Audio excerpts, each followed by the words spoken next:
Hi there, in this tutorial I'll be showing you the procedure to delete notification from iPhone notification center.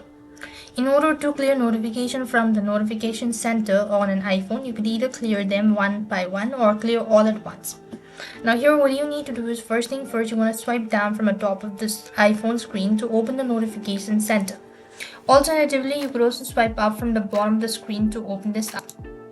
The next thing what you have to do is you simply want to swipe left on the notification that you want to clear.